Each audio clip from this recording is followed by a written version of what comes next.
Clinical psychologist Dr. Charlotte Keating joins me now. Charlotte, it kind of hits home, doesn't it, when you hear from the kids themselves?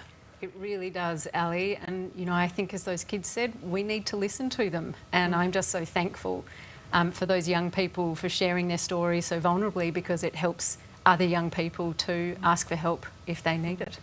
Look, I think we all want to raise resilient kids, right? But how can you tell the difference between a child having a bad day and someone who suffers serious anxiety? Well, that's right. And I think, bad days are, unfortunately just a natural part of life, and so is experiencing some anxiety for everybody. I think for parents, it's about looking out for when their young people is experiencing really quite extreme worry or avoidance of things that they might typically do. And it might last for, say, a couple of weeks or longer, but the key is that it's really impairing their capacity to do the things that they need to. It might be that they're really struggling to get to sleep. It might be that they're very keyed up and it's hard for them to relax. They may not wish to go to school. They might be worried about their friends.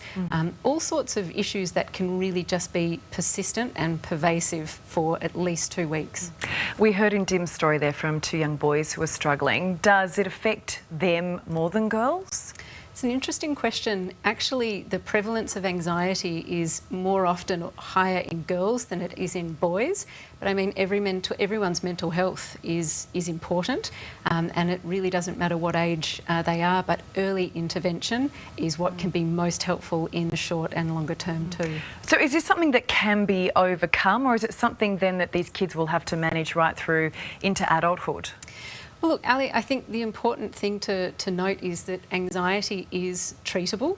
1 in 4 people over the course of their lifetime will experience a diagnosis of anxiety. So it is genuinely common, and there are treatments that can genuinely be helpful. So if somebody perhaps yourself or your young person, is experiencing what you think might be anxiety, I'd recommend going and having a chat with your GP.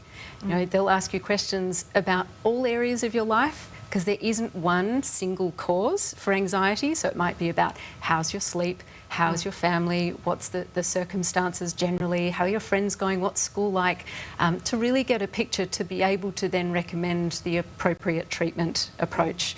And that could be talking therapy, could be medication even, but that's the place to start. I mean, we talk about the importance of early intervention, but we know with that it can be expensive and there are long wait times.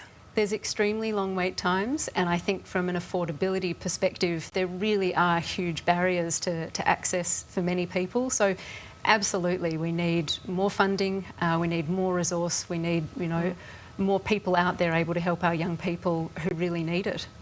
What is it that changed? Like, I feel like when we were kids, it was easy, or maybe I'm oversimplifying it, but it just seems to be that there are so many kids who are struggling with real anxiety now.